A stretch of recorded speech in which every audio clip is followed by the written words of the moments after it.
Long term में fix return चाहने वालों के लिए पीपीएफ यानी कि पब्लिक प्रोविडेंट फंड एक बेहतरीन योजना है। जो लोग लंबे वक्त के लिए अपना पैसा निवेश कर एक मोटा फंड तैयार करना चाहते हैं वो पीपीएफ में पैसा लगा सकते हैं, जिसके आपको कई फायदे मिलते हैं।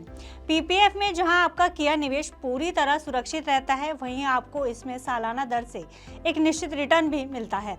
आपको इस निवेश पर टैक्स छूट का लाभ भी मिलता है। इतना ही नहीं, मैच्योरिटी के समय मिलने वाला पैसा भी पूरी तरह टैक्स फ्री होता है।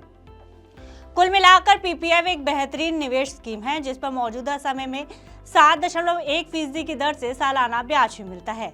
क्योंकि स्कीम का लॉक इन पीरियड पूरे 15 साल है, ऐसे में निवेश के जरिए अच्छा फंड तैयार हो जाता है जिसे आप रिटायरमेंट के समय या बच्चों की पढ़ाई और शादी के लिए इस्तेमाल कर सकते हैं। पीपीएफ की बात की जाए तो इसमें आप साल में कम से कम 500 रुपये और ज़्यादा से ज़्यादा 1.5 लाख रुपए तक जमा करवा सकते हैं।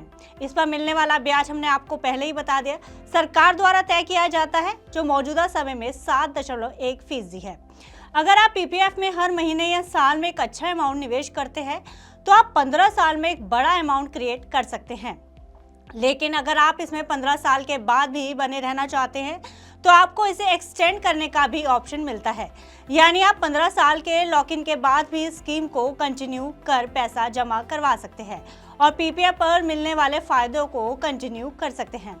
लेकिन आप पीपीएफ निवेश को लॉक इन के बाद एक्सटेंड कैसे कर सकते हैं और कितनी बार इसे एक्सटेंड किया जा सकता है, आइए आपको ये सारी बातें इस वीडियो में बताते हैं कि पीपीएफ को एक्सटेंड करने के लिए क्या नियम है और इसके क्या फायदे हैं। नमस्कार, मैं हूं गुंजन मित्तल और आप देख रहे हैं मनी 9। आपको बता दें कि पीपीएफ 15 साल में मैच्योर होता है, लेकिन आप इसे 5-5 साल के लिए एक्सटेंड कर सकते हैं। यानी एक बार में आप इस स्कीम को सीधा 5 साल के लिए एक्सटेंड करवा सकते हैं। उससे कम वक्त के एक्सटेंशन का कोई ऑप्शन पीपीएफ में नहीं मिलता, यानी आप 1 या 2 साल के लिए एक्सटेंड नहीं करवा सकते। आपको करवाना है तो इसे सीधा 5 साल के लिए एक्सटेंड करवाना होगा।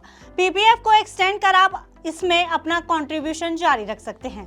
साथ ही बात की जाए इसे कितनी बार बढ़ाया जा सकता है तो इसके लिए इसको लेकर कोई भी नियम तय नहीं है, यानी आप चाहें तो पीपीएफ अकाउंट को कितनी भी बार 5 साल के लिए एक्सटेंड करवा सकते हैं, यानी 15 साल के बाद 5 साल और 20 साल के बाद फिर से 5 साल के लिए इसे बढ़ाया जा सकता है और आप इसे लगातार कंटिन्यू भी कर सकते हैं।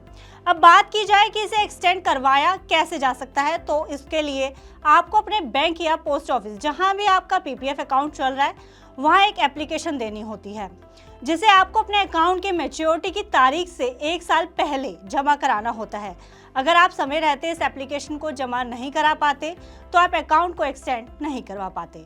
साथ ही एक्सटेंशन में भी आपको 2 तरह के ऑप्शन मिलते हैं। पहला है कंट्रीब्यूशन के साथ और दूसरा बिना कंट्रीब्यूशन के एक्सटेंशन। इसका मतलब यह है कि आप कंट्रीब्यूशन के साथ या बिना कंट्रीब्यूशन के पीपीएफ खाते को एक्सटेंड कर सकते हैं। यदि आप कंट्रीब्यूशन जारी रखना चाहते हैं तो आपको एक्सटेंशन फॉर्म में यह भी बताना होगा कि आप कितनी राशि जमा कराना चाहते हैं। वहीं अगर आप बिना कंट्रीब्यूशन का एक्सटेंशन चाहते हैं तो आपको मैच्योरिटी के बाद कोई अतिरिक्त पैसा नहीं जमा कराना होता, बस आपके स्कीम का पैसा अगले 5 साल के लिए फिर से लॉक इन हो जाता है, जिस पर आपको सालाना ब्याज मिलता रहता है। इस एक्सटेंशन के आपको कई फायदे मिल सकते हैं, जिसमें पहला है आपका निवेश सुरक्षित रहेगा, आपको आपके निवेश पर सालाना ब्याज मिलता रहेगा, साथ ही आपका निवेश पूरी तरह से टैक्स फ्री होगा।